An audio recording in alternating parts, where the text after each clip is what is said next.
and doing the best that you can today. We're going to get started with our November 4th Teaching and Learning Committee meeting for the Baltimore City Board of School Commissioners.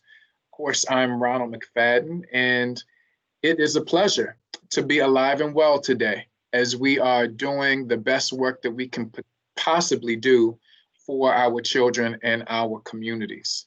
The very first presentation that we have for discussion today is focused on the middle grades strategy. And so whoever is queuing that up, would you please queue that presentation up so that we can begin with that? I'm not sure if Chief Davis or Aquila James, or I see Dawn Shirey is with us. Hey, Dawn. Yes, it's gonna be me. I'm pulling it up now. Just give me a moment. Good afternoon. Can you see my screen? Yes, now we can, Dawn. Perfect. Let me go ahead. All right. So good afternoon, everyone. Okay, there we go. Okay. My name is Dawn Shirey. I'm Director of 21st Century Learning, and I co-lead the middle grades work group with Aquila. You want to introduce yourself, Aquila?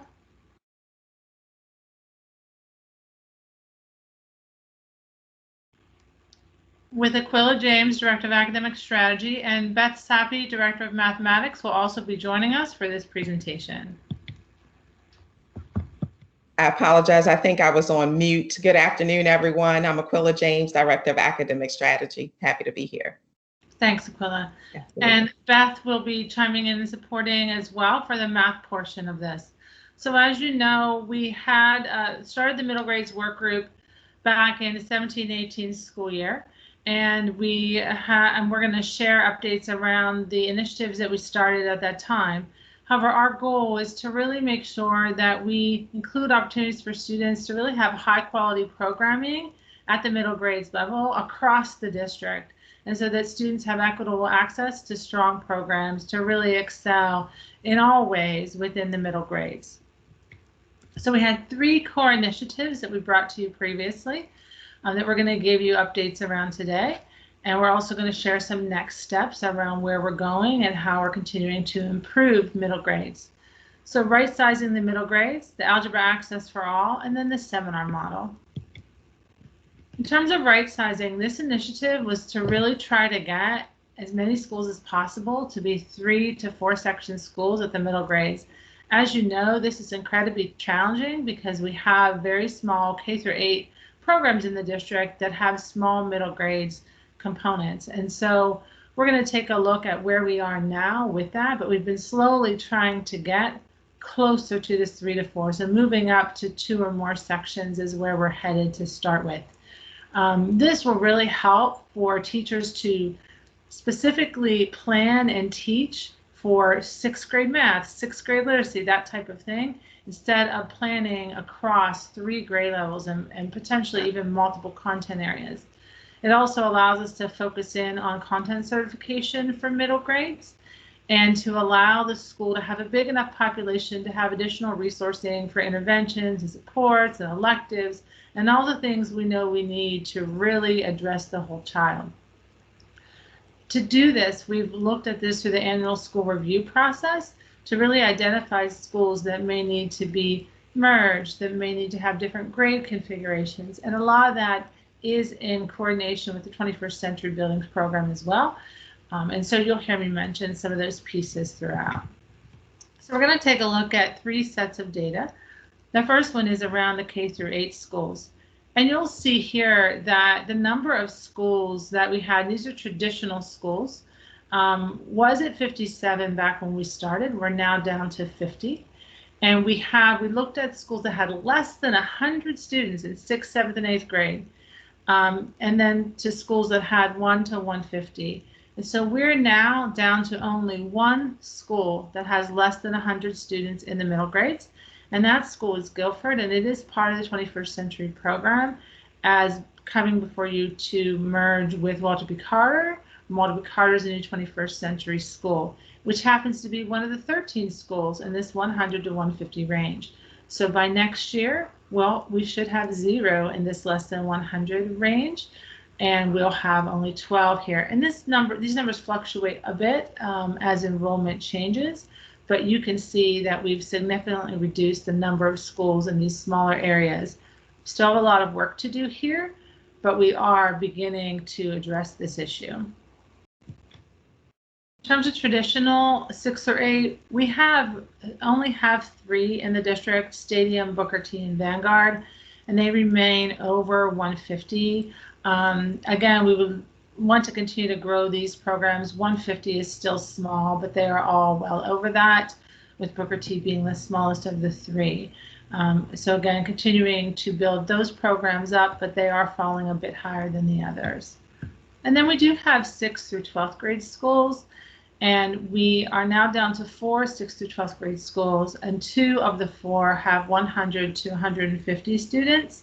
And one of those 2 continues to fluctuate, so sometimes it bumps above the 150, but those numbers are continuing to move as well. And so the next piece is around our Algebra Access for All initiative, and our Director of Mathematics, Ms. Beth Sappy, is going to share this information with you. Good afternoon, everyone. Thanks for having us today. So I'm going to talk a little bit about our Algebra Access for All initiative. Our mission here is to support equitable access to advanced math programming to all students in middle grades, meaning that all of our students will have access to Algebra 1 at their school. And in order to meet this goal, we have identified some key actions. Our first key action is really making sure that all schools, regardless of where they are located within the city, are offering advanced math programming to our students. So we have been identifying cohorts of schools to offer honors grade 6, 7, and 8, and we're doing it through a cohort method where in year 1, schools would offer an honors grade 6, and then in year 2, they would offer honors grade 6 and 7, and in year 3, they would offer Algebra 1. Our core action, our key action number 2, is really making sure that we're providing teachers the deep content knowledge that they need in order to be successful. Many of our middle school math teachers did not come into teaching at the K-8 schools thinking they were going to be math teachers. So a lot of them are struggling with the math content. So these courses that we've put in place have really helped them deepen their content knowledge so they could best support our students. In this, and part of this work is collaborating with Math Solutions. So with our school leadership and our teachers, we're offering monthly job embedded coaching and model lessons. Our teachers are working side by side, well, currently virtually, but to enable them to integrate these new skills immediately into their practice. The instructional coaching lessons that we're implementing are helping teachers develop strategies around these professional learning experiences. So teachers are working in collaboration with our team to review these highly effective instructional practices and in collaborating with their colleagues and implementing them into their classroom. During this time, teachers had the opportunity to discuss and reflect on their practices with other teachers, which they have come and said many times it has really helped them get better at their tasks. We start this work by having a 2-week summer institute where we do a deep study of the ratio and proportional relationships, because that's a big theme in middle grades. So far, based off data we collected during the summer, we had 100% of our teachers that rated the overall quality as being excellent or good, and 89% of the teachers rated the overall quality of the PD that we had, the school-based PD we started this month, is excellent or good.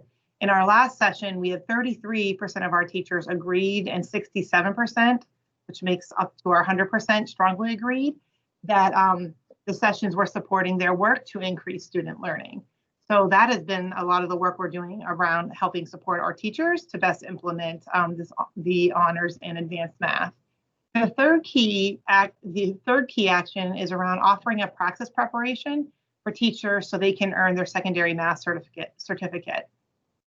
Given that less than 30% of our middle school math teachers are secondary math certified, we believe it's really important to support them in their professional development to become certified as their first step in, best supporting our kids. Last year, we offered our first cohort of 15 teachers to engage in this prep course, and we're going to offer it again this school year. We do not have data on the success rate of the praxis since COVID happened, the teachers did not take the assessment. So we are working on getting that scheduled in the near future. And then lastly, our fourth key action is around expanding and adding additional sites each year. We want to make sure that we're meeting our algebra goal by 2025, that it states that all students will have access in middle grades to rigorous advanced math programming. This slide, you can see the schools that are within each of our cohorts. So these are the schools that we have been working with since 2018-19. So we are in year 3. The first year, so cohort 1, they would have offered honors grade 6 in the first year, and then honors grade 6 and 7 in the second year. And then this year they would offer all 3, honors grade 6, 7, and algebra 1. And then cohort 2 would be at this time offering grade 6 and 7, and cohort 3 would be offering grade 6. If you notice the gray highlighted schools in cohort 1 and 2, for different implications, they were not able to continue with the program, so they are starting again this year. We've had different reasons why schools have different constraints. In working with our school leaders, some of the sources of data we have of why they had to stop was around limited middle school math teachers scheduling the honors courses when they have small class sizes, as well as teacher content knowledge and teacher certification. So based off a lot of the constraints that we're finding is how we are designing and building the programming that we have in place. This slide here is this sharing how many schools are offering the honors math. So this year we have in grades or honors grade 6 math at 28 of our traditional K-8 schools, and 1 of our middle high, and then 8 charters, and then 7th grade there's 26. So out of the 57 schools with middle grades, we have 28 that are offering in grade 6 and 26 that are offering it in grade 7. So we still have some work to do to get ourselves to that 100%. And then moving to the next slide, we have about 70% of our schools aren't providing access to Algebra 1 yet. So we put some things in place. So at first we have our virtual algebra, and I know I've shared this with the board in the past around our engineers of the future and how we work with students over the summer at schools that do not offer Algebra 1. So the students at these schools get a deep content course for 28 days where we give them 8th grade math. And then during the school year, they get virtual algebra. So this year we have 20 schools that are participating in that. So students at 20 schools are getting access to virtual algebra, and then 2 of our traditional middle schools. And I know virtual algebra sounds a little silly right now because we're all virtual, but that is the program where students are being taught daily virtually, even when we are in the regular school session.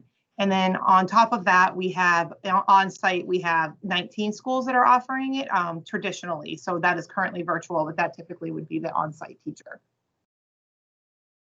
And now we can move, sorry, Dawn. Thank you.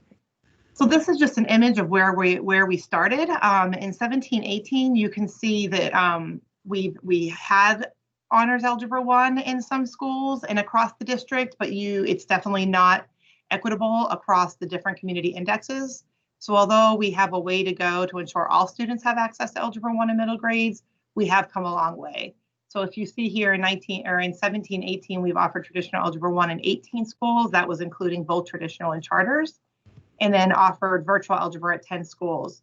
Whereas now in 2021, we can expand this across our low investment areas. So we're offering virtual algebra this year at 20 sites, and traditional algebra at an additional 20 sites, and then the algebra access for all at 24 sites. So of the 57 traditional schools that service students in grades 6-8, we are implementing advanced mathematics in 39 of them schools.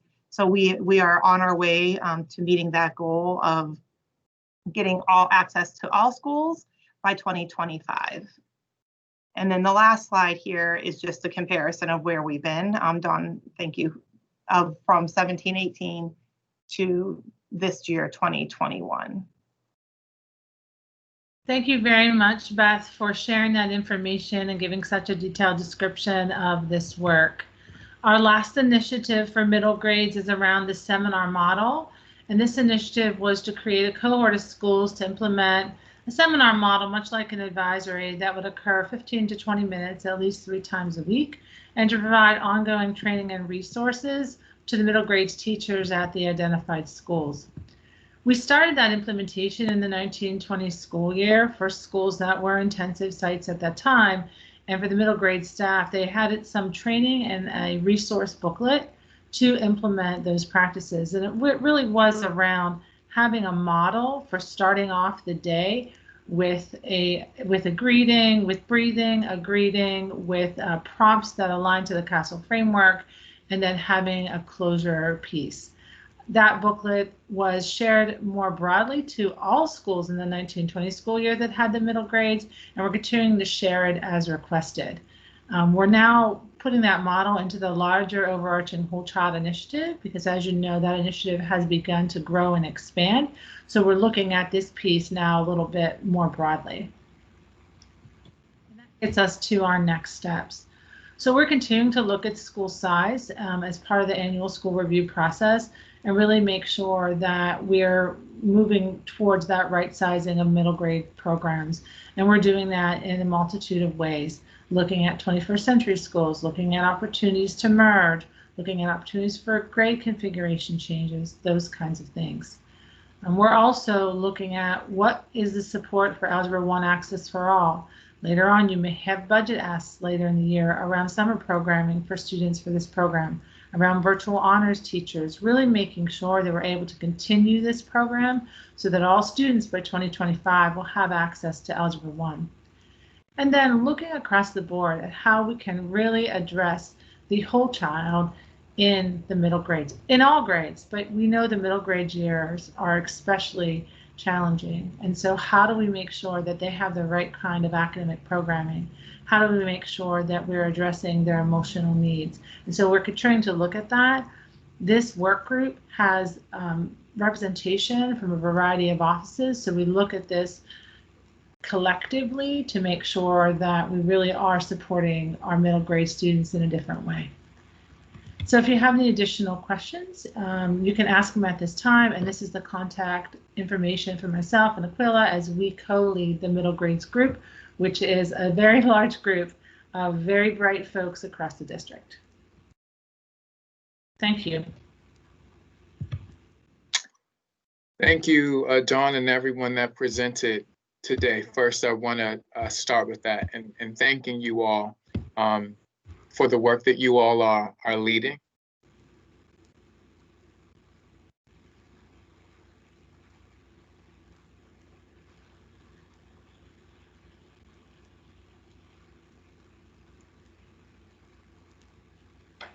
I think we may have lost Commissioner McFadden. Are there questions? I think we did. I think we did. I know we've been having connection issues.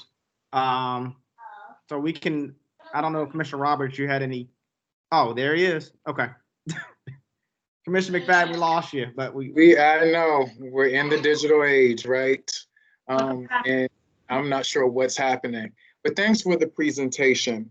This is my third annual update on middle school strategy and updates as to where we are as far as just making our middle school programming better for the students that we have in city schools.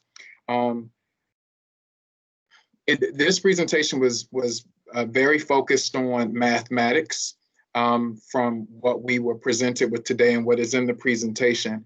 And with that, I just have a couple of questions and some thoughts for us to think about today.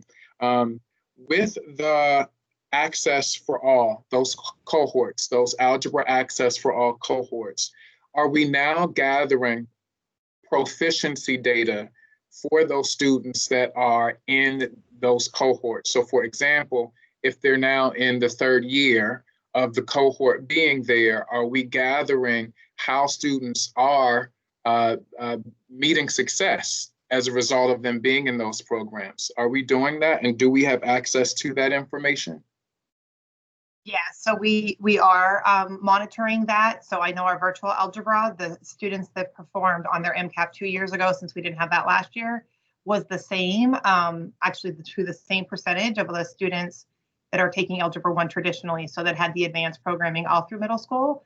And our virtual algebra students only had that that last year.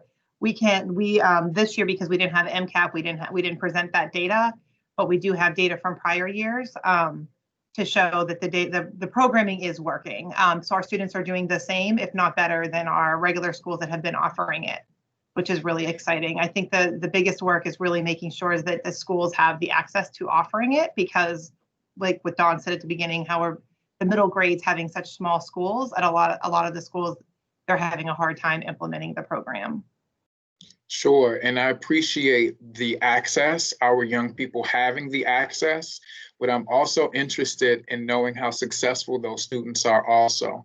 And even though we weren't able to capture MCAT data from 1920, is there like some sort of indication, perhaps like mid-year, that we were able to capture to kind of look at perhaps a trend of some sort of where we may have ended up if COVID wouldn't have hit us? I would be interested in seeing that. I do agree with you. Yes, we want to make sure that there is access in as many of our middle schools as possible for the Algebra 1, coursework. But I also just want to be able to see how they're doing and how they're progressing, particularly from cohort to cohort. It might be challenging now because of last year, but I'm interested in that. With the difficulty that some of the schools are having in getting students in the program, or having the teachers, or having the qualified staff to teach those courses, are we able to put those young people, give them the virtual algebra option?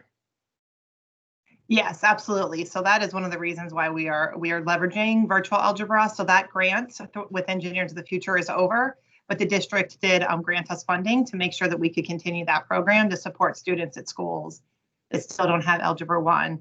And back to the data, we can get you some data. I can definitely share some data around the comparisons. We have our interim data from last year where we can share that the traditional schools versus our virtual schools with the Algebra 1 access. So this year, our Algebra Access for All program would be the first year they're offering Algebra 1, but we do have the data from the honors grade 6 and 7 in comparison. So we do monitor that, because that's a lot of the work we do with the teachers in the cohort, is really digging into their data to see where their students are being successful and where we need to really push either the teacher content knowledge or even the pedagogy and best practices to make sure students are getting the content.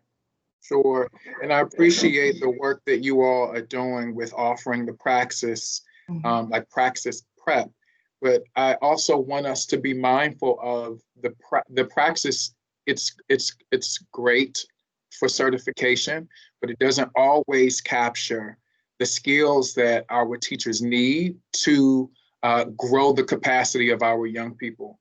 So it's great that we're offering that, but I also just want us to be mindful of additional ways, and it sounds like the work is happening, but additional ways that teachers are being supported in order to really demonstrate those gains with their young people as far as math is concerned. To move a little bit beyond math, I'm interested in other program options and how students are doing perhaps in language arts. How are we working with schools to develop stronger co-curricular program options and extracurricular program options? I heard Dawn talk about toward the end of the presentation, considering the whole child, right? And how the middle school level, where they are in their cognitive development and social development, right? It's critically important for them to have a plethora of exploratory options to kind of support some of their high school choices, their career choices.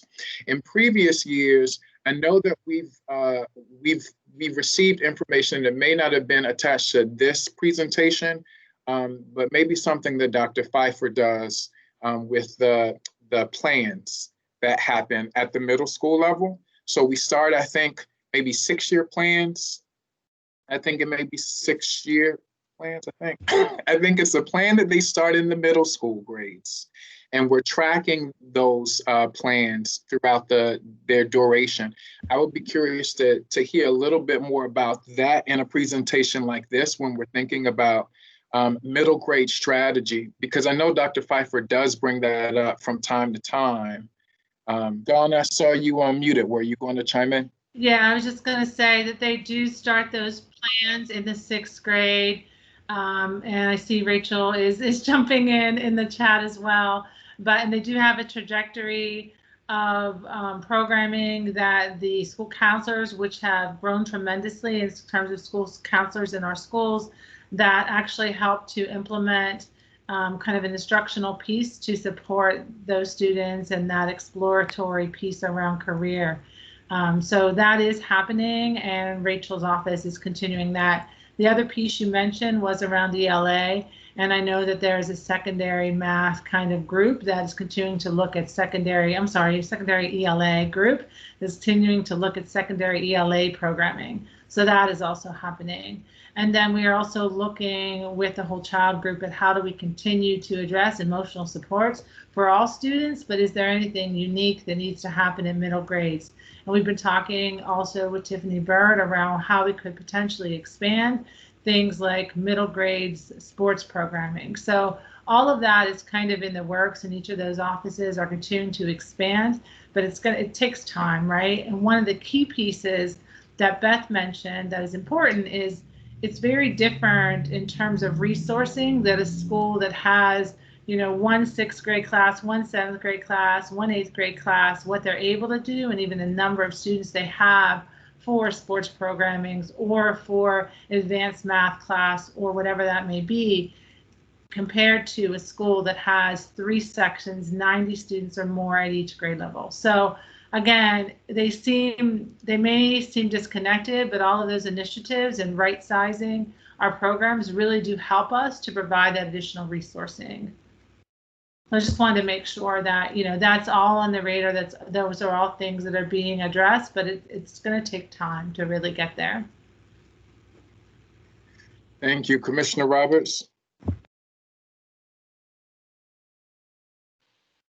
Thank you, Commissioner McFadden. Thank you so much for your presentation today, ladies. My question is around students with IEPs, or the students that we refer to as twice exceptional. I'm interested to know, I think it was on slide 4 where you all mentioned about the ongoing content courses and support for instructors. Well, one question is, what supports are offered for the instructors around students, twice exceptional students, to the point of whole child, how they feel supported or how teachers are able to engage with them on that individual unique level? Or generally speaking, what considerations are in place for those students, special ed and twice exceptional?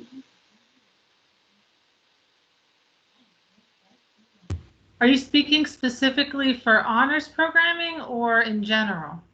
I'm speaking, so if we are scaling out the number of schools that have access to Algebra 1 for students that are, that receive IEP services. So one of some feedback that I have received since being on the board is that when we have students with IEPs or that have been labeled as twice exceptional, is that for this advanced programming, they don't feel, the students or their families specifically don't feel supported in that.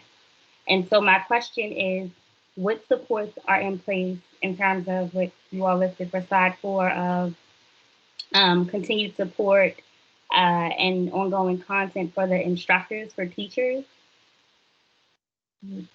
Are there any considerations for those instructors around that specific population of students?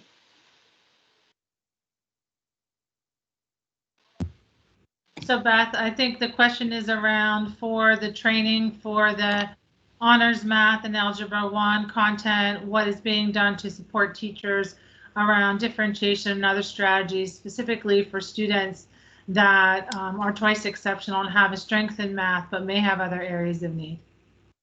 Yeah, so I think a lot of it has been so far has been around really deepening the teacher content knowledge and best practices around strategies.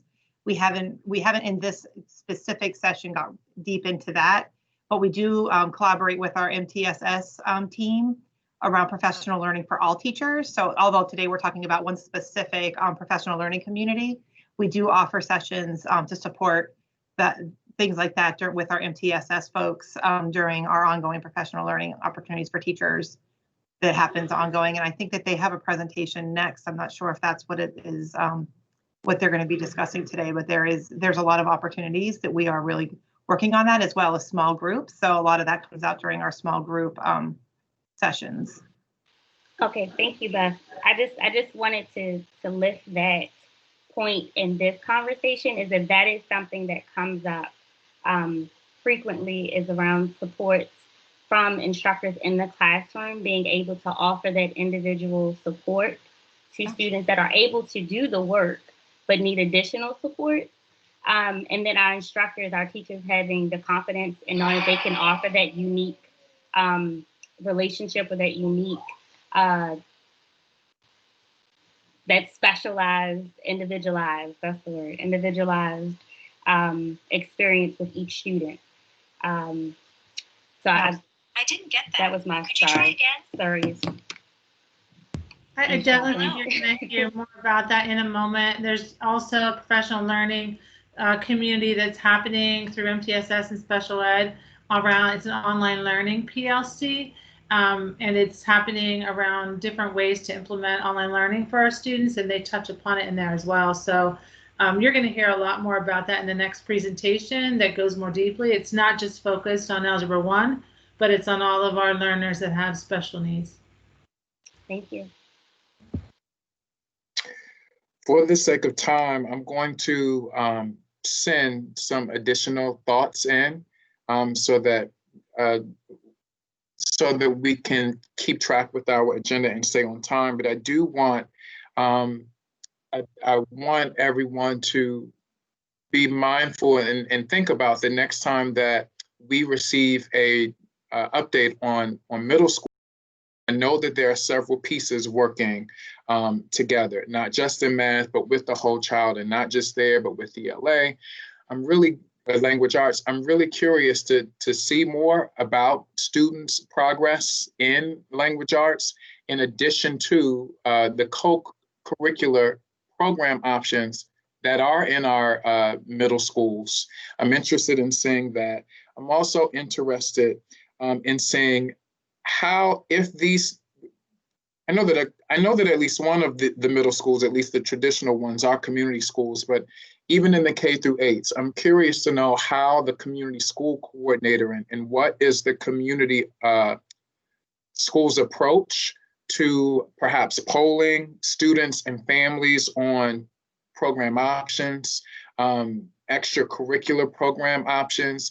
I appreciate the discussion around right sizing the programs, but I'm just really interested in seeing the holistic picture of what is happening in our middle schools as far as the strategy is concerned.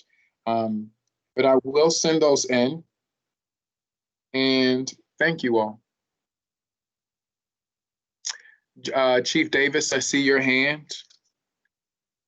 No, I wanted to thank you for that, for the directness, Commissioner McFadden. The team has been working on the areas that you saw today, but at the same time, you're right. A middle school child has got a holistic, they just don't go through the areas that you saw today. And so we'll take that feedback. I mean, I wrote it down as ELA, extracurricular activities, and also how we're gauging the programs that our middle school parents and students want, potentially using the community schools coordinator. So I got that down. That'll provide a little bit more direction as well for the group, because they've been focused on the current ones, but I just wanted to appreciate the holistic look at a middle grades child. No, I appreciate that. And what I really appreciate too, and I know we have to move forward so the next presentation can be queued up, but the index maps that are provided to see where programming is happening, I really enjoy seeing that. Also, arts programming. How are our young people being exposed to the arts at the middle school level? I'm just thinking about things that make school exciting, especially in the middle grades, that strengthen some skills, right, that our young people need, but prepare them for high school, but really college and career, because we're starting that really intentionally, hopefully at the middle school level. So I appreciate that, Chief Davis, for chiming in. And thanks to the team for the presentation today. We are now ready for our multi-tiered systems of support presentation. And I believe this may address some of Commissioner Roberts' questions that may need some elaboration. Now that we have our experts in special education the multi-tiered system of supports with us. Is someone sharing their screen? Yes. Good afternoon, Commissioner McFadden. The team will get the PowerPoint up. I'm just going to introduce the frame and definitely appreciate the questions from Commissioner Roberts. Some may align within this, but we're actually talking about the work of the multi-tiered systems of support that Teaching and Learning has been working on in alignment to the student support teams. So we'll answer those questions, and if there's still additional ones that aren't addressed now, we can answer those and make sure they get back to you as well. But our goal today is really to share the work that's happened over the past few years. Very similar to our continuous improvement work, this has been a place where we've been able to pilot with many of our schools, gather data from both the qualitative and the quantitative side, considering our lessons learned and really thinking about how do we improve and strengthen the systems and structures that are critical to meeting individual needs of every single student. This work has been led by our Specialized Learning Office and has expanded this year with additional positions added to our community learning teams, our CLN teams, to provide targeted supports in CLNs 1 to 7. So I am to introduce Jalima Alisea, our Director of Specialized Learning, as well as Matt Barrow, that's here as the coordinator, to be able to share this work with you today. Jalima? Yes, thank you, Janice. So good afternoon, Board of Commissioners. My name is Jalima Alisea. I am the Director of Specialized Learning. I should say I am presenting to you today from the Student Learning Center. It's around dismissal time, so I'm hoping that everything goes well and I'll be able to speak without any interruptions. But as Janice shared, we have had various opportunities throughout the last few years where we've been able to pilot some of this work around MTSS, identify lessons learned in order for us to effectively expand the MTSS framework across more schools within our district. So as we get started, I want to ensure that we are able to ground ourselves in City Schools MTSS framework.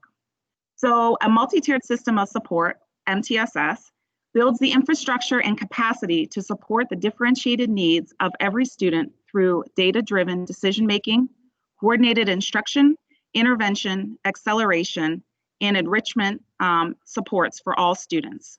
A well-coordinated MTSS structure within the school brings all staff together as one cohesive support system. So the core that you see at the middle of the visual depicts the MTSS model representing the layered continuum of supports, data-based decision-making, and assessment practices. However, in order for a school to strengthen and enhance that core, there are supportive best practices that should be in place to increase effective teaching and learning implementation and sustainability.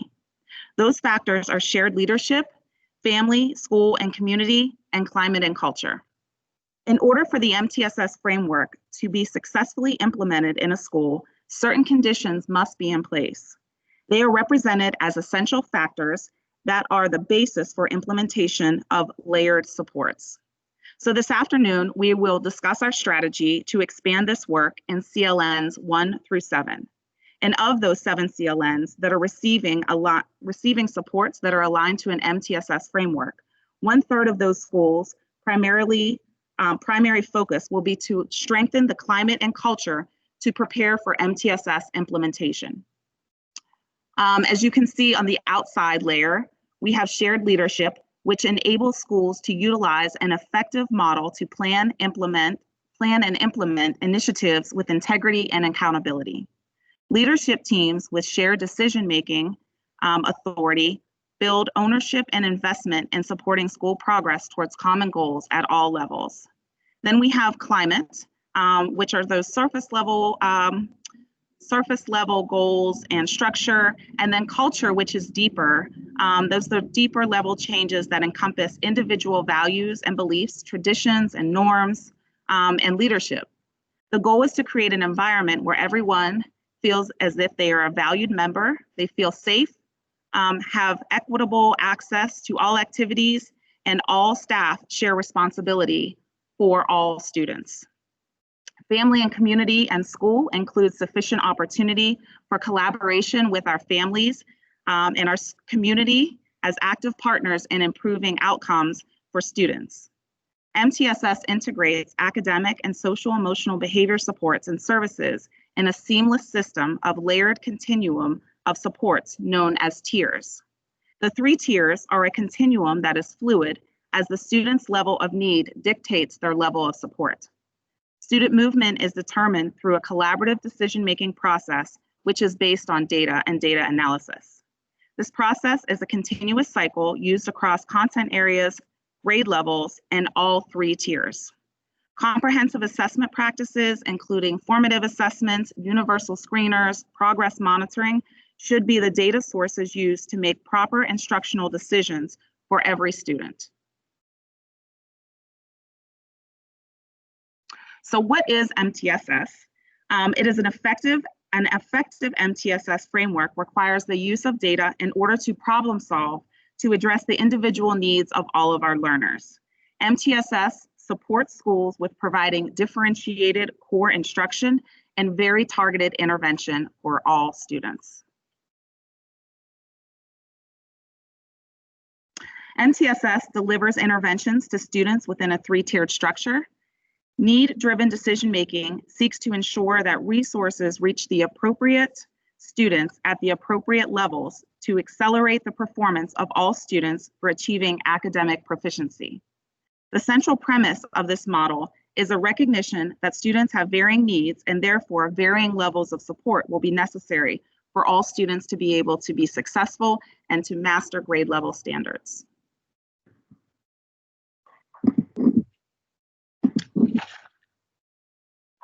All right, I guess I'm up.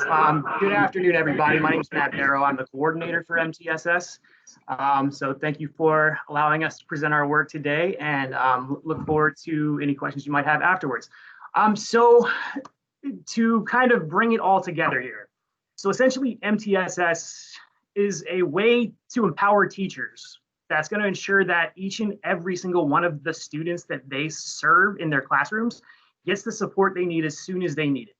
And this is because an MTSS model provides a clear framework for how schools can organize all of their available resources into a cohesive system that establishes 2 critical conditions for staff in the school. First of all, MTSS provides a framework for an efficient infrastructure that cohesively aligns all existing priorities, whether they be state priorities, district level priorities, or mandates or initiatives, which can sometimes seem conflicting for schools. As an example, I could refer to our schools that are designated as ILS, CSI, CCEIS schools. So a lot of times competing initiatives can be overwhelming or conflicting for schools. So MTSS is a framework to seamlessly organize the work in alignment with all existing priorities.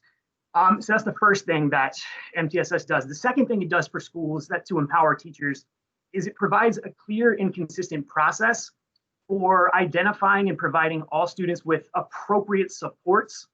And this is a process that is data-driven, like Jalima said, that is needs-based, and that's continuously improving. So by providing this particular framework to efficiently organize the complex work that our schools are charged with, MTSS allows teachers to make better and better decisions for their kids because there's basically less chance of confusion due to misaligned priorities or communication. And then the other upside is that all of this comes at no additional cost to school budgets. It's merely a framework for organizing pre-existing resources that they already have available to them. So how do we implement such a framework in our vast system that is Baltimore City Public Schools? So over the past couple of years, we have developed a three-pronged strategy to really bring this work to life in our schools. So it's moving parts to actually implement this type of framework. And we believe that this three-pronged approach is what is going to actually lead to this work happening in schools in a meaningful way. So the first piece of the strategy involves developing a comprehensive MTSS guidance document that establishes a norm district framework and a set of norm processes that allow schools to operate in a common, consistent way. The second piece of the strategy is specific to our student support teams.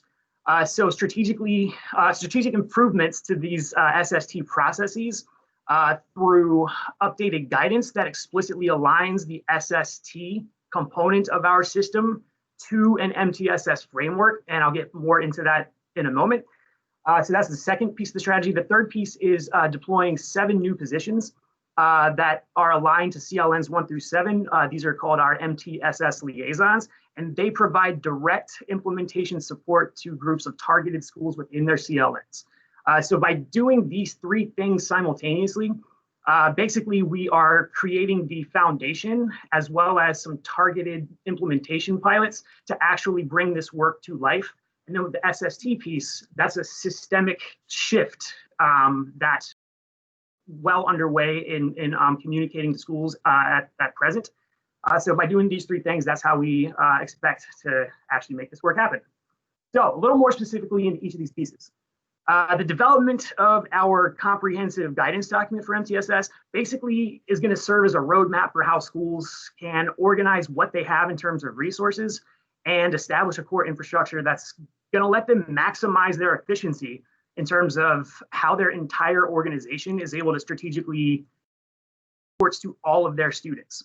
And so as we develop this guidance, we will be providing targeted professional development to build capacity across networks and across different stakeholder groups, inclusive of central office staff, leaders, teachers, and other support staff as well, because this is a process that really does kind of cut across all layers of the organization in many ways. So the second piece of our strategy involves a shift in our student support teams. So our updated guidance for SST, we actually just got off a call that was our final round of vetting with the Office of Legal Counsel. So we were pretty much ready to begin actually communicating out the official guidance here. But we have been able to actually start communicating the major shifts to our SST chairs across the district. And so essentially the big shifts are that SST, we're providing clear guidance and alignment to align it to a tier 3 decision-making body within an MTSS framework. So basically, this helps better prioritize the limited time and resources that are available through the SST process for the students that actually need the support the absolute most. And then in doing that as well, it also kind of creates the justification of, if we're going to say SST is a tier 3 support body, then we need to have consistent, clear structures and supports in place at higher levels prior to SST so that every student has access to the support they need. So then lastly, our district MTSS strategy involves the deployment of 7 MTSS liaisons. Like we said, they are aligned to CLNs 1 through 7 and provide direct support to schools in implementing, basically, effectively implementing this framework. So how they're going to be doing that is via year-long continuous improvement cycles that involve different processes and protocols that help schools organize their resources, database decision-making and data analysis processes that can be applied to teams at all levels throughout a school organization, and then cycles of systems coaching that they engage in to provide a layer of customized supports for each of the schools that they're working with.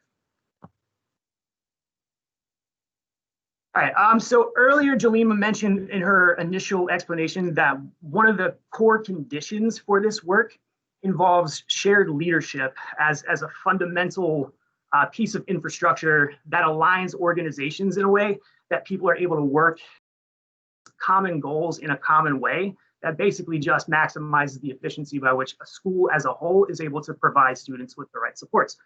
And so based on the work of like the Richard Dufour PLC model, what you see on your screen here is basically just a visual representation of how this shared leadership model that particularly our guidance document and our MTSS liaisons are working directly to bring to life. It starts with effective instructions that represent cohesive organizational alignment. So in this image here, you can see that an ILT composed of actual teacher leaders that are then responsible for leading the work with their teams with some decision-making processes in place so that the ILT becomes the central monitoring body for overall progress for the school. And then you have your other supports that are available that all teams have access to for students who need that additional layer of support. So by implementing this model, it increases teacher leadership, teacher ownership, and teacher agency of the decisions that they are tasked with making for their students, which is just a good shift in culture and the professional expectations that teachers, are charged with putting in place every single day. And really, this is about increasing effective conditions and structures for good and sustainable teacher collaboration, because this work is too big for one or two or three people to try and lift by themselves. It has to be an organizational approach, and that has to mean collaboration structures that are in place that allow for that to actually take place over the course of an entire school year. So our whole theory of action in trying to implement this specific model through our specific methods is basically that if we're able to provide some very targeted systems coaching to ensure that these different things are aligned and are functioning in a consistent way, particularly how schools are organized into teacher teams, instructional leadership teams, teacher teams, and student support teams as the core decision-making bodies, then we're going to have greater success in how schools are able to actually efficiently and consistently identify what students need and getting them the right supports at the right time, and then having ways to monitor the progress of those so that they can make adjustments before those major points throughout the year in terms of like the middle of year data or end of year data, so that they're able to make those adjustments along the way.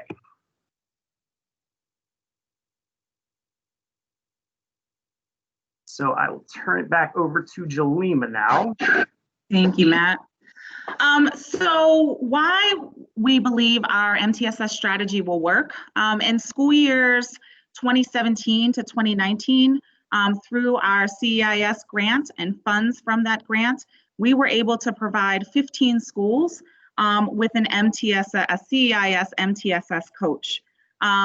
So these schools were able to share one coach, so one coach per two schools. And in addition to providing coaching support, we were also able to provide additional resources, including that direct support to schools with regards to resource mapping, data analysis, and systems coaching. Really supporting schools with resource mapping, helping them identify internal and external resources that are available to provide those supports based on students' individual needs, as well as data analysis. So ensuring that school teams understood how to use data in order to make decisions on what types of supports would be appropriate for students based on those needs. And then systems coaching as well. So as a result, what we saw was that schools demonstrated qualitative and quantitative evidence of effectiveness. This included an increase in student achievement, a decrease in suspensions, and increases in student attendance. So during this time, as we developed our current strategy to be able to expand this work beyond these 15 schools, we have been intentionally partnering with various stakeholders throughout our organization. So this includes individuals from our content offices, our chief of schools offices, including our ILEDs and school managers, student wholeness, OAA, and many of our blueprint coaches. So we believe that this work must not be done in isolation, but as a collective with an understanding that this work actually transcends across all of our departments. So as I shared, across the 15 schools targeted in 2017 and 2019, we saw a reduction in the risk ratio for disproportionality due to a decrease in suspensions and an increase in students on or above grade level based on the iReady diagnostic assessment by 6.2%.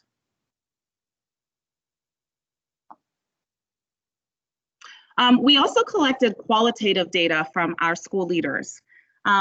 So our school leaders, we saw that 100% of our school leaders reported that they strongly agreed, and 89.5% that they agreed that supports provided through the CEIS MTSS coach have positive outcomes for students. And we also saw that 94.7% of our school leaders said that they strongly agree that these supports provided from the MTSS coach contributed to their accelerated progress in meeting their school performance plan and goals. Additional feedback included that principals clearly saw the value add to the role of the CEIS MTSS coach and their support. They felt that the coach was able to support them with identifying and implementing strategies for academics and behavior, problem solving, as well as working collaboratively to improve outcomes for students. It is qualitative and quantitative data that have led us to where we are today with our MTSS strategy. We are already seeing that our new MTSS liaisons are having a similar impact with school leaders and school teams. So there's two types of support that the MTSS coaches are able to provide to their schools within each of their CLNs for CLNs 1 through 7. So as Matt shared, we do have 7 MTSS liaisons.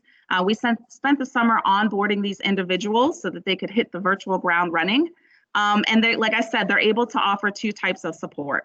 So first, for all schools within their CLN, they will be able to provide professional development and resources and the development of resource maps. Again, those resource maps serve as a guide for all members of the school community to be able to identify internal and external resources and interventions that are available to our students based on their needs. And then for a targeted number of schools within those CLNs 1 through 7, MTSS liaisons have partnered with ILEDs to identify schools to receive direct coaching support. They are providing that coaching support on supporting with the resource mapping, coaching school teams on database decision-making, and the structures aligned to the MTSS framework. Liaisons will also use a qualitative tool, which is our MTSS rubric, to identify and target supports to each schools based on this need. So what they do is they go in at the beginning of the year and they use a rubric to identify where schools are on the continuum of that rubric to be able to target very individualized support for that school. This rubric will also be used to gauge progress over time. So the MTSS liaisons complete the rubric in the beginning of the year, middle of the year, and end of the year as well, to be able to see the progress of their support. So the tool looks at the health of the system within the school, including database decision-making, tiered interventions. It looks at SST, ILT structures, as well as collaborative planning.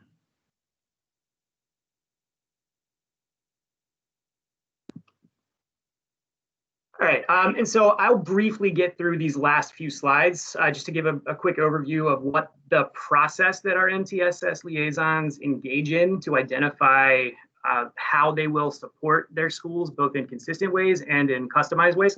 And so essentially what you see on the screen just represents the cyclical continuous improvement process that they use that starts with resource mapping to support schools in organizing the things they have in terms of time, in terms of personnel, actual programs for whether it's for academics or behavior or attendance supports, whatever schools have, they help them organize them into a cohesive system of tiers that's based on a school's data and is based on like what schools actually have access to. Then they use, like Jalima said, the rubric at strategic points in the year to identify systems components to target for coaching support. and that's done in collaboration with the instructional leadership teams at those schools. So it's not just something that's done in isolation. It's a collaborative process that hopefully increases the actual buy-in for this type of coaching to take place within the schools, and allows for basically the work not being seen as something on top of or something extra to what people are already expected to do. It just enhances what should be happening and provides targeted supports to improve processes within schools. They then develop action plans that will align to all existing priorities. So starting with the school performance plan as the driving document and organizing document for setting school-wide goals. So their action plans that they arrive on based on that rubric data align to the SPP goals, align to any existing state or district level supports or initiatives that might be prioritized in the school as well, to ensure that all of the work is moving in one direction. And then they actually work with targeted teams to improve the processes by which they are looking at data, making decisions, and engaging in this delivery of a tiered support model for students, whether it be for academics, for attendance, behavior, just whatever the needs identified, that's where they go. And the process of matching identified student needs to appropriate supports becomes the same. And then they actually go and do it. That's that systems coaching piece. So they work, they set actual like smaller goals with people within schools that are leading teams to build their capacity so that they can strategically build the overall capacity of different parts of the school's systems and structures. So whether that is building capacity in shared leadership or in collaborative teaming structures or in database decision making, they work with the identified leads in the school organization to actually take ownership of those things and provide support for them to go on and do it, and they engage through that cycle again.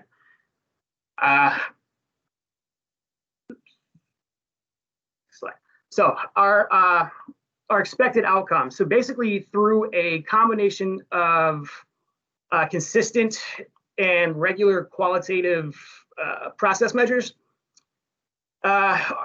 we're basically hoping that we're going to be able to provide some short, medium, and long-term goals that are going to give us basically a huge return on investment in what we hope is not a lot of time. So we have designed this initiative to yield qualitative, quantitative metrics at strategic points that's going to allow us centrally to effectively monitor, make strategic adjustments to what our team is doing to meet our established programmatic goals. And again, speaking in terms of the short-term, medium-term, and long-term goals that you can see on your screen. And these are general, and we're able to speak to more specific goals within this, but just for the purposes of this presentation, just wanted to share the scope of what we expect the impact of this work to be. And then lastly, I already talked about this a little bit, but just to make everyone aware how we are monitoring the progress of this. So we have, Jalima mentioned, we have a group of stakeholders from across different departments that meet on a regular basis to look at data, monitor, and adjust strategy, and ensure that we're making progress towards our goals. We've been working with OAA to develop a dashboard that gives us some quantitative metrics around our process measures. And then we have our qualitative data points as well that are yielded through our various rubrics that we use. And ongoing feedback from principals and teachers, of course, will always be at the core of how we hope to improve this, because this work cannot be done from a top-down approach. It has to be providing some top-down structure that allows for effective school-based decision-making, agency, and ownership, ultimately of teachers, to do what's best for the kids that they are serving. And with that, I think we are ready for questions if you have any. Thank you so much for your time and attention. I know that was a lot of information. It was a lot of information. Thank you for all of that information. And it seems like City Schools is doing quite a bit of work to ensure that our young people, particularly those that are receiving special education services, are meeting success and they are moving forward. But I do want to just highlight before I toss it over to Commissioner Roberts, is slides 11 and 12. Those slides are, I'm really happy to see those slides because a trend in language that I heard throughout this presentation was capacity, right? Building capacity, ownership, right? This collective sense of responsibility that we have to have with our young people. I'm really happy to hear that that is the way that we're working, and we're working in a data-driven way. So I just want to highlight that and just raise that for the members of the public, for the team that's been working, right? When we're really thinking about moving our young people from good to great, or from either below average to proficient, whatever we're doing, we all have to take a piece of the work in making sure that our young people have the village that they need to be successful. So I just wanted to raise that on those two slides, 11 and 12, and the theory of action. These are all research-based strategies that you all are implementing. And I just want to highlight that as a member of a school progress plan monitoring team, right, of an instructional leadership team with teacher leaders and administrators and, you know, district level folks. We all have to take a piece of the work to move our young people forward. So I just wanted to highlight that for the team. That actually makes me very happy. Commissioner Roberts.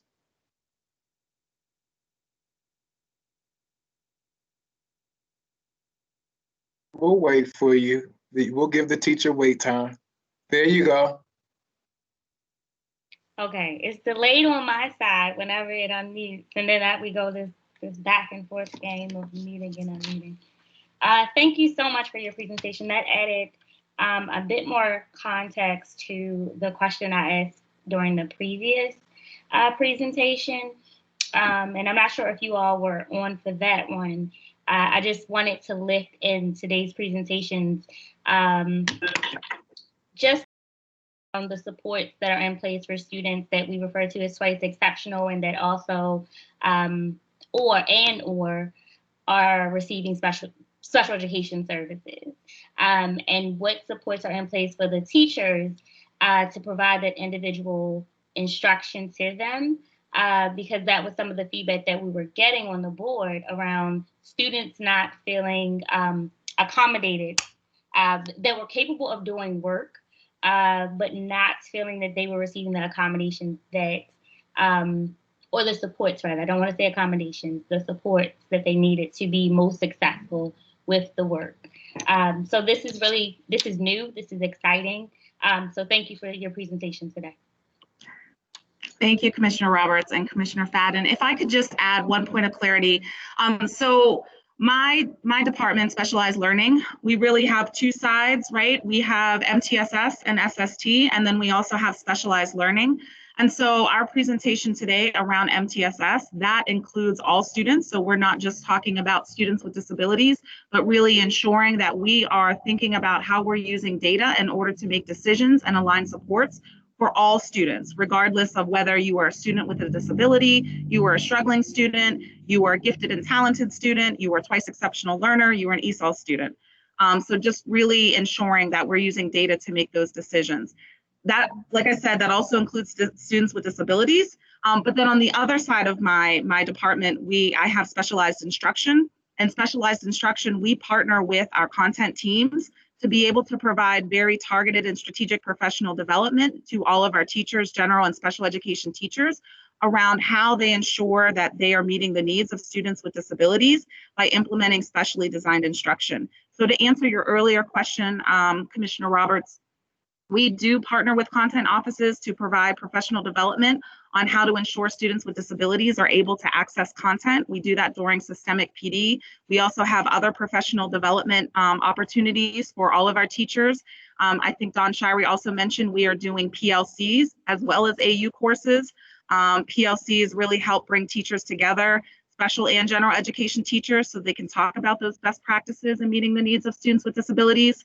And then most recently, in response to our distance learning, we've developed a PLC for teachers on how to be able to provide specially designed instruction to students virtually. That is something that we are all learning how to do, and our teachers really needed some additional layer of support.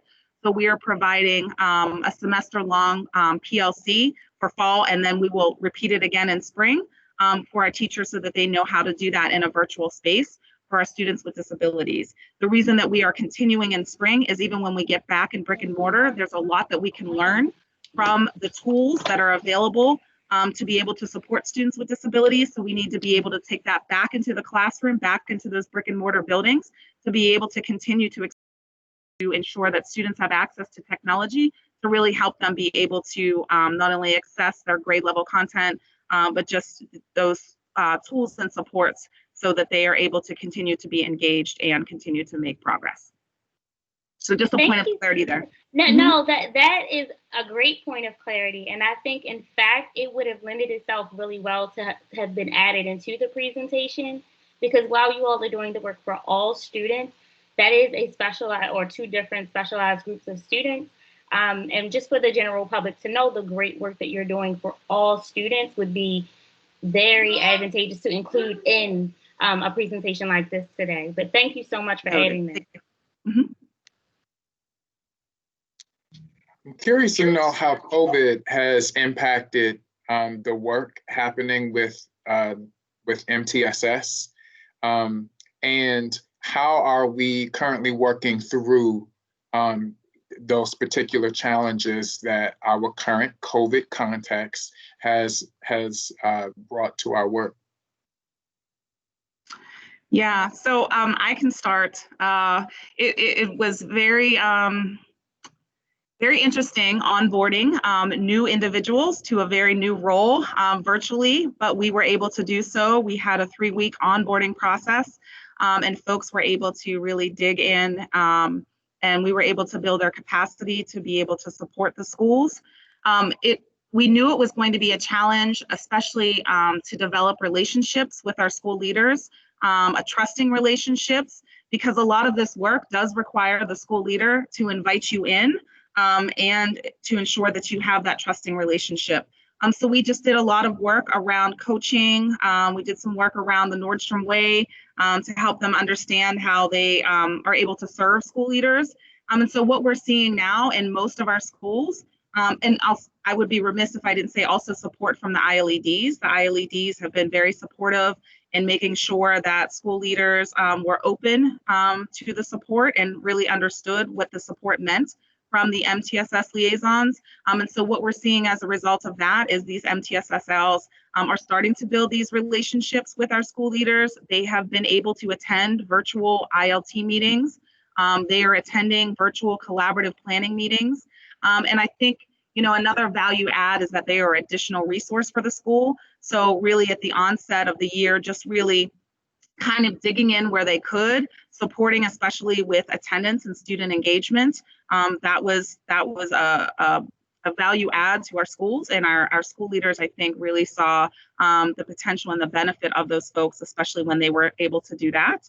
And then, we continue to just, as everyone else does, continue to ensure that they have opportunities to go in and see virtual classrooms and give feedback, that we're still looking at data, we're still meeting virtually. So I'm not going to say it has not been a challenge, but it seems that we're starting to be able to overcome those challenges and really starting to see them be able to form relationships with school leaders and ILT teams, but most importantly with teachers and those school teams.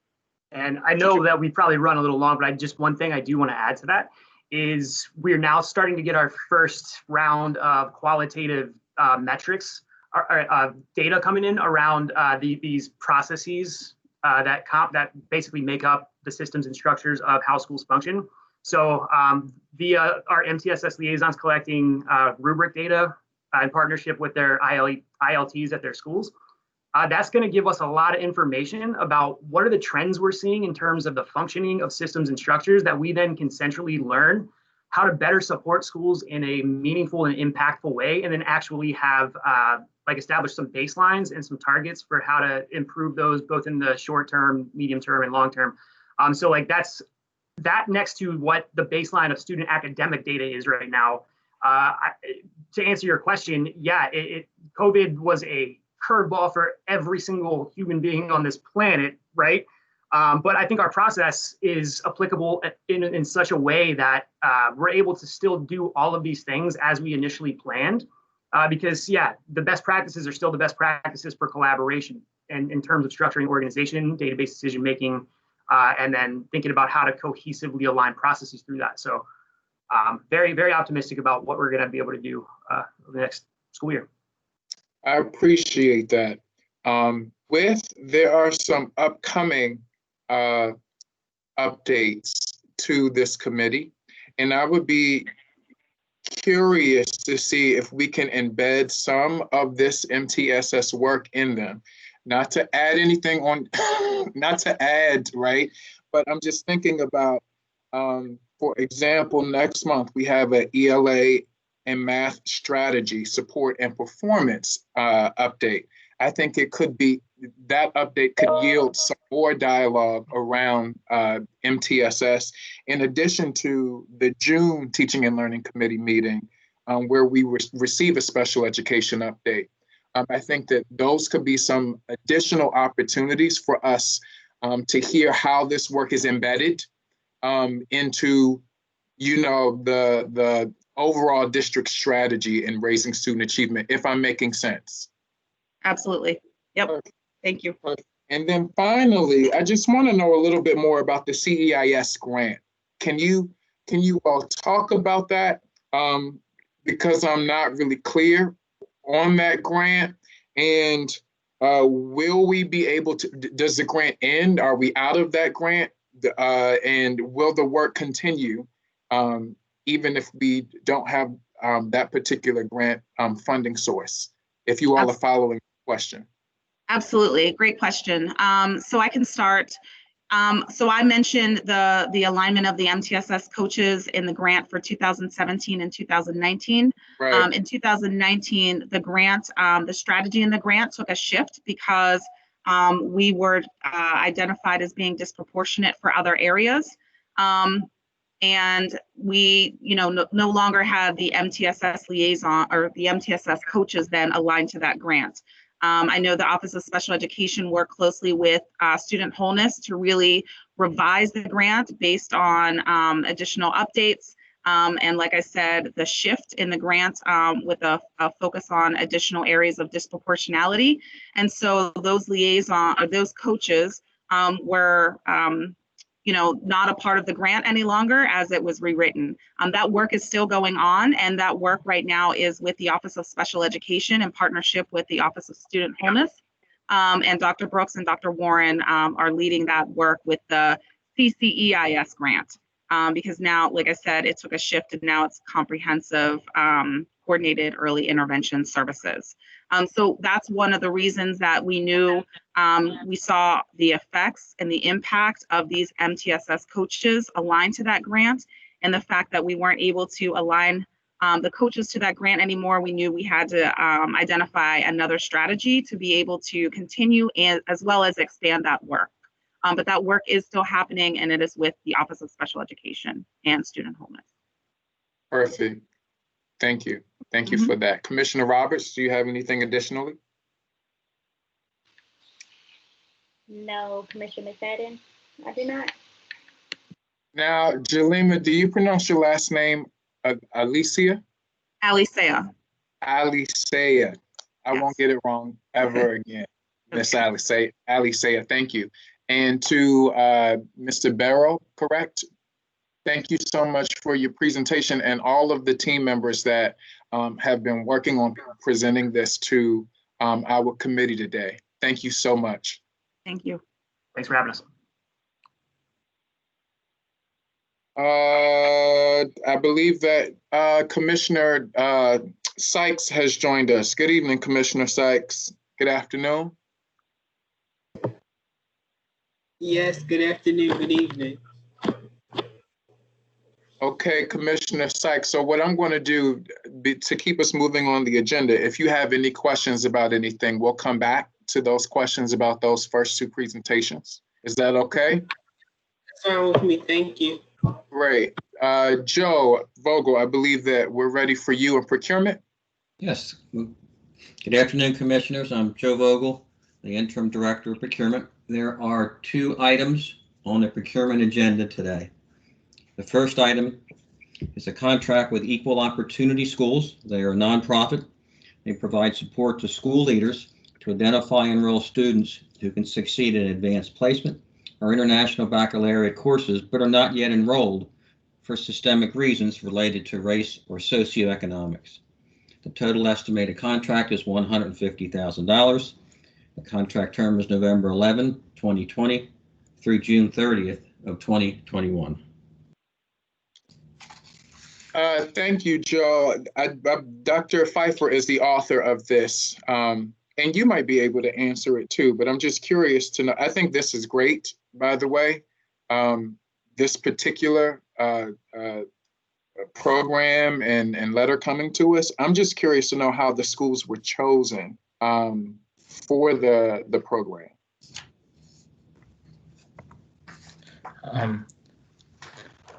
Good afternoon. Danny Heller here with Career Readiness Office, and Danny. And before I go forward, I just want to check to see if Dennis Jutris is on the call, because we work in heavy collaboration with teaching and learning on this as well. I don't Okay. believe he is today, Danny. I don't see him on the call, Danny. Okay.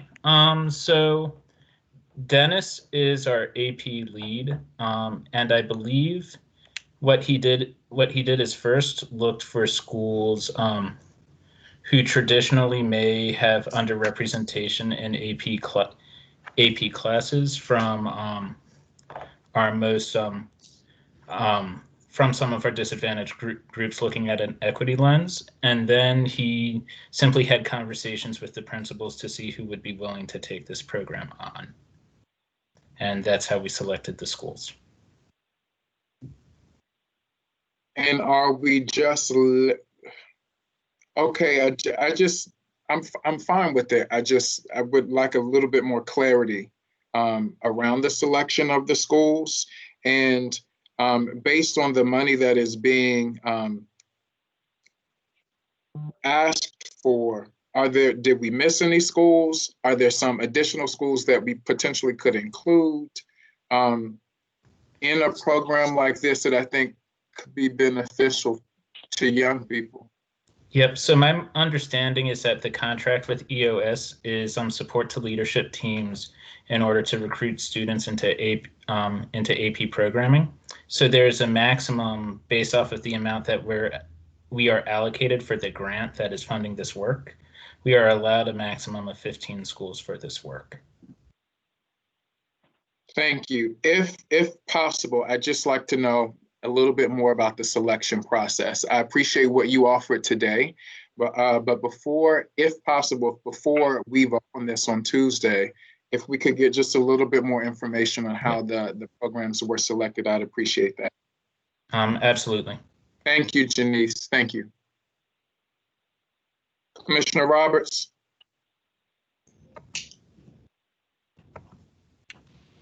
I don't have any questions for this particular procurement. Thank you. Joe, we're ready for the next one. Great. And the last one is a contract, competitively solicited contract with Parent Incorporated to create and provide an online academic career planner for city schools. Contract cost is $750,789. The contract term is November 11 of 2020 through November 10 of 2023, with 4 one-year renewal options. Commissioner Roberts, do you have any questions, or Commissioner Sykes, do you have any questions about this particular letter? I do. In the board letter, it reads as if this is a sole source, but it didn't come to us as one. Could you add some clarity for me, Joe, Yes. please? Yes, Commissioner Roberts, this is not a sole source. It was competed with a request for proposal type solicitation. We had 2 proposals received. There was an evaluation committee that was formed, and after their thorough investigation, both technically and financial, they brought forth the recommendation of Parent Incorporated. Got it. I only asked because under the request for the board, it said that this is the only available product. And so that was what confused me about this particular contract.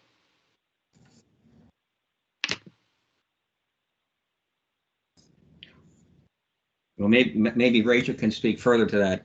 Of the two that were received, it was the only one that integrated into our electronic student plan. And I don't know if Rachel can speak further to that. Sure. And I apologize for the wording. We didn't mean it to say that it was the only vendor out there. It was the only one of the two that we received. Yep, that's correct. It's the only vendor that met our requirements for the RFP. Thank you. Commissioner Sykes, do you have any questions about Chief Davis? I saw you before I go to Commissioner Sykes. I'm not sure if you were chiming in. No, Janice beat me to it. And so I think we're all good. I mean, I will say, I think the way Danny explained it is probably right, but we will triple check it with Dennis. I think it was lowering down to schools that needed this type of support and then asking which ones wanted to be involved. But we will check that, like Janice said. And that was for the previous letter, I believe. That's correct. Okay. Commissioner Sykes, do you have any the procurement letter? No, sir, I do not. Thank you. I'm curious to know, you're welcome. I'm curious to know where the need came from for this particular procurement letter. Have our students indicated, or have school leaders or schools indicated the need for support with a planner like this? Yes. So last year we kicked off a student planning initiative. It's our goal to have all students in grades 6 through 12 to have a academic and career plan. In that process, we rolled it out last year to 6th, 8th, 9th, and 12th graders. The method we used for our rollout is we created a PDF student plan that could be uploaded into Naviance. There were numerous technical challenges that schools and students had in executing that process. Additionally, the plan becomes less of a living document when there is not online process for regularly updating that plan. As a result, we're proud that about 33% of our students in those grade levels completed a student plan last year. But we think this is such an essential activity that we want to make it as easy as possible for staff and students to be able to participate in this activity. And we want our families to be able to easily access the information as well. So this platform, which is customizable to Baltimore City Public Schools, will enable us to meet that need.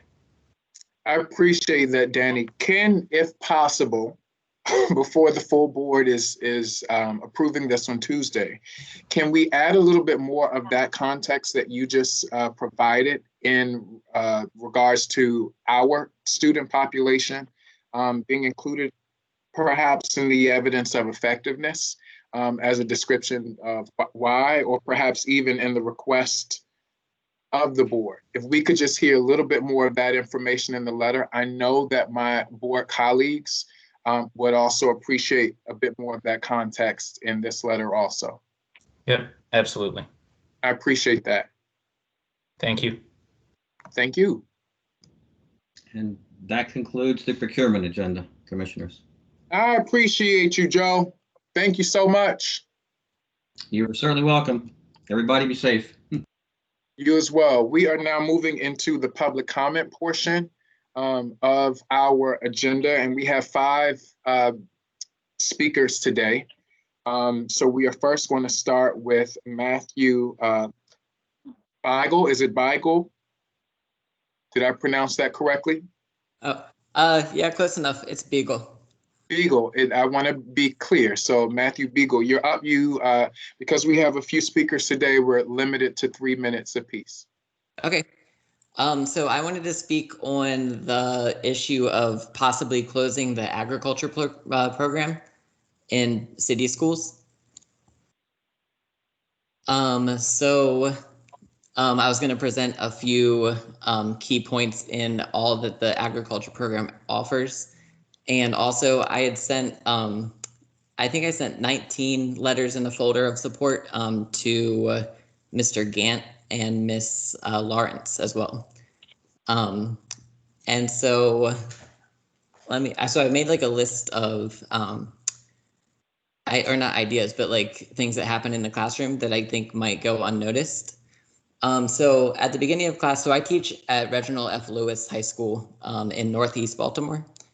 So at the beginning of class, students come into my class not knowing like where their food comes from. And then throughout the class, they focus on much bigger issues, which gains more of their interest in the class. Because of this, I have sustained a high rate of attendance in my class, especially, or even virtually, not especially, but such as a few of my classes have been 86 to 100% attendance, and that's in over 20 students per class. Data from evidence shows that highest salaries in environmental science to existing teachers. So existing teachers need to be trained to offer the course offerings to reach more students in the Baltimore City district, such as environmental engineering with their associate's degree can earn $50,000.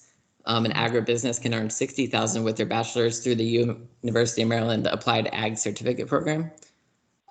We are partnered with a lot of different agencies such as Manners, which focuses on careers in minorities in agriculture. But I think that the program needs a chance to adjust to offer jobs within the job market. So more funding will give more students access. At the USDA, students and youth in the city can work in federal government jobs at the age of 16 through the Pathways program. An 1890 program will pay for students to attend HBCUs. This needs to be expanded in terms of agriculture. So I think that cutting the program would sell students short of potential to make a positive impact. Currently, I'm one of the only CTE teachers able to administer the AP exam to my ag students. So I think that'll be able to include more of a student body into being able to take the exams. I was trained in the seminar class over the summer. Currently, one of my students just earned a paid internship with Baltimore Beyond Plastic, which he would not have known about outside of the agriculture program. So he works with other youth in Baltimore. Telling me the other day, he's in charge of making sure that the different schools that are applying for grants, choosing which ones get the money and Mr. which Beagle, ones. Yes. I apologize, you're at time. If you could wrap up your last thought. Okay. I think that my program really links a lot of different curriculums together, such as they do heart dissections, full pig dissections. They learn about genetics, anatomy and physiology, world relations.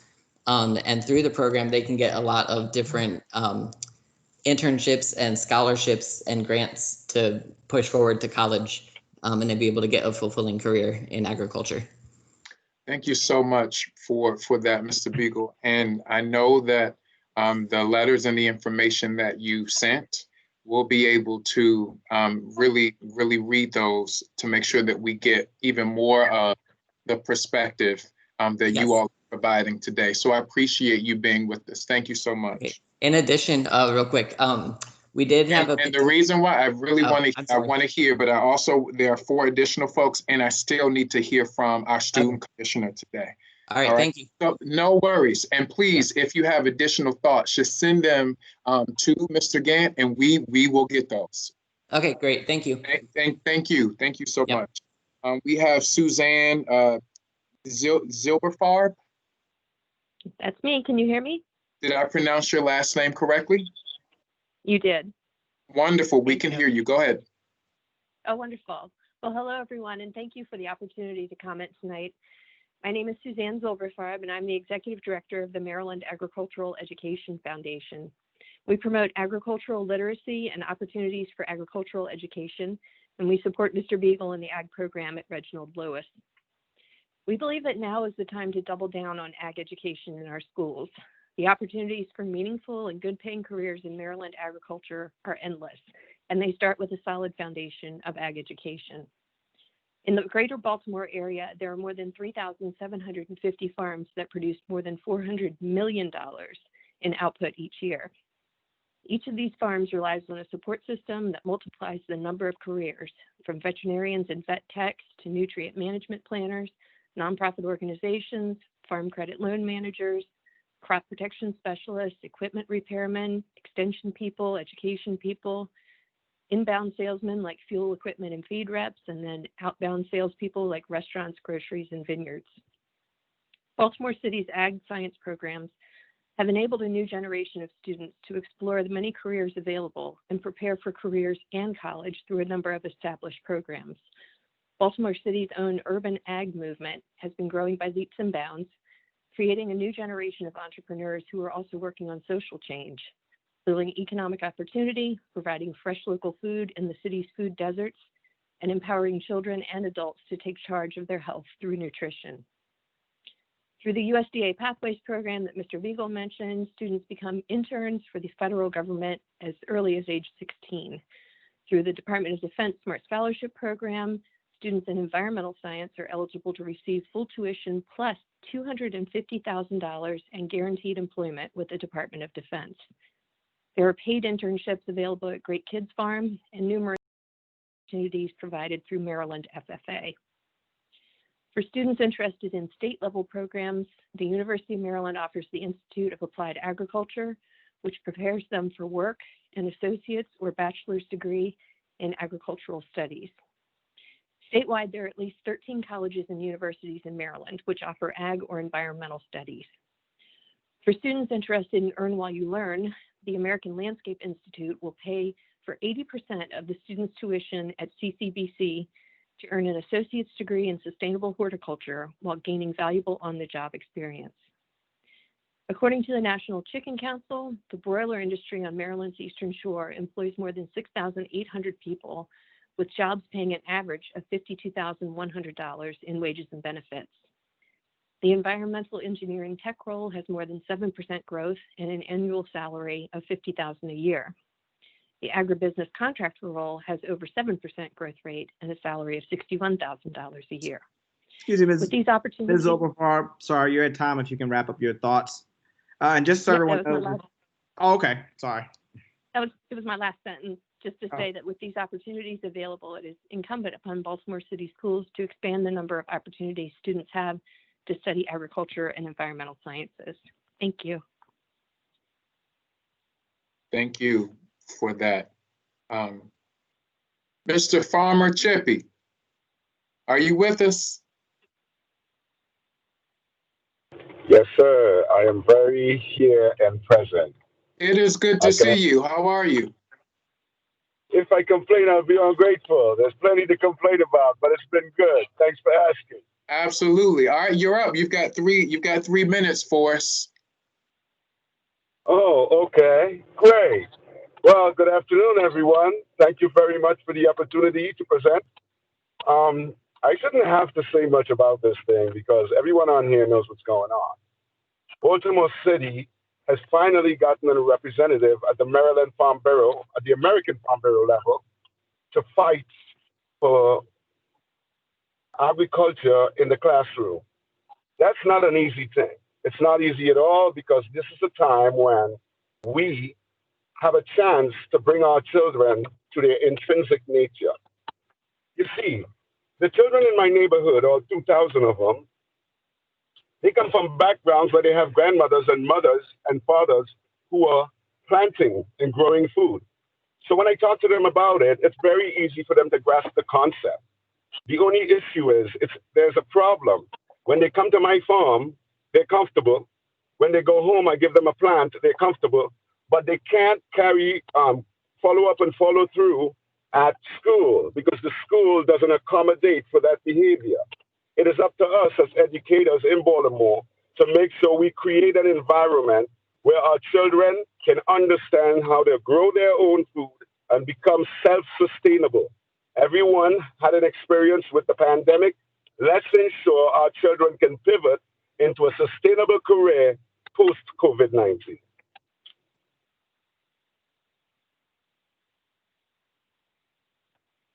You've got some more time, but if that's it, I appreciate you, Farmer Chippy, and the work that you're doing in the Park Heights area, that whole community. And you definitely are an advocate for what we're talking about right now. And I know the work because I've seen several of the young people that have been involved in your program, in programs like it, and honestly at Reginald F. Lewis also. So I appreciate you being here with us this afternoon, and look forward to continuing this conversation in the weeks to come. Can I add something? You got 30 seconds. Excellent. So as a young Black male in Baltimore, I feel very privileged to be an example to the children. I want to make farming attractive and sexy. So I try my best to work out, stay fit, and let the children know they can be like this. Also, I pride myself in being a brother who's able to walk into school and tell the children, look, you can do this and actually have a career in it. You can earn a revenue from it. So if we as educators provide the right support, we can channel our children through a pipeline that will not just make them farmers, but bring them to the point of excellence, where they become engineers and plant and animal scientists. We have the educational facilities and the institution to support them all the way through a career in farming. We also appreciate that. I appreciate it, Farmer, and I agree with you. All right, I agree with you. And as always, you know that we can connect outside of this or email or however you choose to, but I want to make sure that we move on to capture the other speakers that we have this evening. I appreciate you. Ron, I'll link you after. Absolutely. Janine Patterson, I believe that we have the principal of Reginald F. Lewis High School with us. Are you there? Good evening. My name is Maria Den. I'm standing in for Principal Janine Patterson as her assistant principal to share her thoughts and the thoughts of Reginald F. Lewis. Pretty much Mr. Beagle said a lot about the agriculture program. We have 3 pathways at Reginald F. Lewis: business, law, and agriculture. Our program is growing. We did have 1 student actually enter the workforce through agriculture. We would like to grow even more. In order for RFL to grow, it will take additional resources. The need to partner with the higher learning institutions are going to be essential to our pathways to ensure the students will obtain that experience they need in the fields of academics and technology. The skills will be needed to make them employable, and the main goal is to maintain a job. I've utilized my time. You have a few minutes left if you want to continue, Ms. Dent. I will only be repeating what some of the others said in terms of the pathways. And all I can say is it's just the pathways are a way for our kids to leave school with some credentials behind them.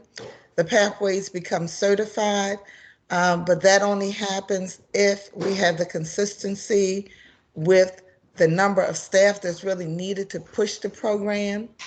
Reginald is a very small school, so we pull on a lot of our students who sometimes have to leave their program and then return later as seniors, when it should be the pathway should be a continuation throughout their career in high school. So the goal is, in partnership with the higher education, as our kids become older, 11th to 12th graders, they will have that experience of starting their career path through college. I appreciate that. I appreciate your comment. your perspective and your concerns today. Ms. Dent, what I will ask is if we could hear some thoughts from your students. I would be interested to hear some feedback, some of their thoughts, their perspective about the agricultural program, their experiences, their success. I would be eager to hear some of that. How much time do I have? Your time is finished now. Oh, okay, I was gonna give you a student. You have a student there? I have a student. Now, we do have another space that was open for you, actually, but you took Miss Patterson's space. So if we have the student, by all means, I'll extend the 3 minutes to the student. Okay, introduce yourself. Hello, my name is Soleil Taylor. I am a 12th grader and I go to Reginald F. Lewis. Hi, Zoe. Agriculture program. Your program, the agriculture.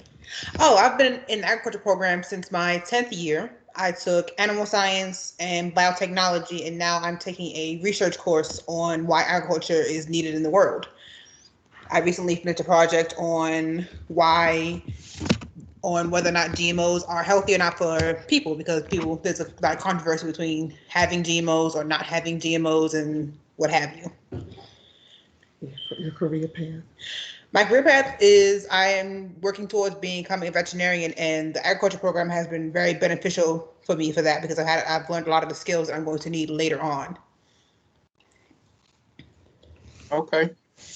And I know you weren't prepared, right? So if you want to take some additional time to kind of prepare some thoughts, I'm glad that you were available today. You can also send those to us so that we can hear more of the perspective of the young people, our students that are at that school. I think the board would benefit from hearing from you all. Thank you for the opportunity to speak. Anytime, anytime. Commissioner Sykes, are you there? Thank you so much. Yes, sir, I am. Do you have any thoughts on our meeting? Anything that you want to contribute this afternoon before we adjourn? I think that I do have well, maybe one or two questions. So, I'm sorry, I'm gonna let my laptop go. So I think going back to the presentation about the introduction to multi-tiered systems of support. So I know that, if I'm not mistaken, we're implementing that, or it'll be in CLNs 1 through 9. So what about the additional other CLNs that we do not have it, that's not having it? What support do we have for those students and those administrators, those people within those CLNs? Do we have staff ready to respond to Commissioner Sykes's question? I can jump in quickly. I'm not sure if Jalima is still on the line or not, but great question. We are, Commissioner Sykes, learning about the systems and structures as we've been implementing and talking about how we spread those across all CLNs. The CLNs 1 through 7 actually are the CLNs that received additional funding for a position. So we're looking at what do we learn from those routines and procedures in teachers looking at data, the types of progress monitoring that they're doing, so we can expand that to all CLNs. That's part of the work that we're doing. So currently it's positioned with an additional MTSS coach in those schools via a grant, but definitely are looking to expand district-wide from the lessons learned there.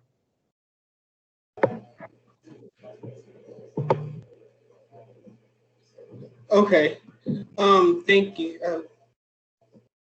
Chief Davis, I think Commissioner Sykes wanted to respond also. Chief Davis? Yeah, thanks. I also think that when you heard Jalima's description about the transition out of the CCEIS grant, when we transitioned it into title funding. I think that is the reason why at first the other networks weren't a part of it, which were our high school networks. But as Janice said, we're figuring out how to use some of the lessons learned across networks in other ways. And so I just think it's been a combination of both, and I wanted to just elaborate for a minute. Appreciate that. Commissioner Sykes? Thank you. I appreciate that. And I think that my next, Commissioner Roberts answered this question. I mean, well, pretty much started this question. But the other question I had is also related to MTSS. So when it comes to the students who are in specialized learning, well, my question is really for all of the students. How are we making sure that the students are getting the support that we need? Because ultimately, there's a lot of students within one school, so we know that there's one coach. So the coach is coaching the teachers and coaching all the staffing within the building to support all of these students. I think that is my question. Is the coach there to support the staff in supporting the students? That's another great question, Commissioner Sykes. Yes. The MTSS coach supports both teachers and supports with students, but the goal is to work with teachers to help them both utilize programming and assessments that actually match what the student need is. So they're working on, again, those systems and structures for data analysis, how to collect information, how to come back and project manage in between so that they're not just assessing students at beginning of the year, middle of the year, and end of the year, but they're matching students to interventions or acceleration programs based on where their data falls, and then ensuring that they're collecting data ongoing to make sure that individual needs are met. So they are concentrating their time with teachers, and they also do work with small groups as well and individual students.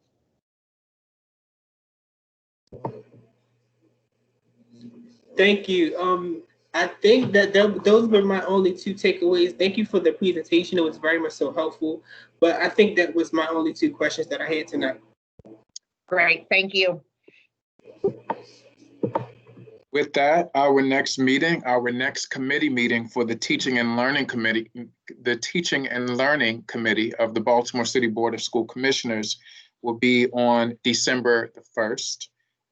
And on our agenda, for that particular meeting, we have ELA and Math Strategy Supports and Performance for school year 2021. We also have a Fine Arts update scheduled for that meeting. And we also have System Learning and Development, which I believe is aligned to organizational development, professional learning and development for our next meeting. I just want to remind everyone, members of the public, that advanced sign up is permitted beginning at 9 a.m. the Thursday before the meeting until 5 p.m. the Monday before the meeting date. And individuals or groups interested in providing comments to the committee can contact the board office. You can visit the board office if it were normal, or you can email schoolboard@bcps.k12.md.us. So I want to thank everyone for a very informative meeting this afternoon. I hope that everyone continues to stay safe, do your best to stay healthy, as we are in a time period where there are a bunch of viruses and bacteria just out there. Folks, take care of yourselves, all right? The will of my committee members, I think no one is interested in prolonging the time of the meeting this evening. Are you all? Hearing no one speak, I'm going to take that point of privilege and adjourn our meeting today at 5:26.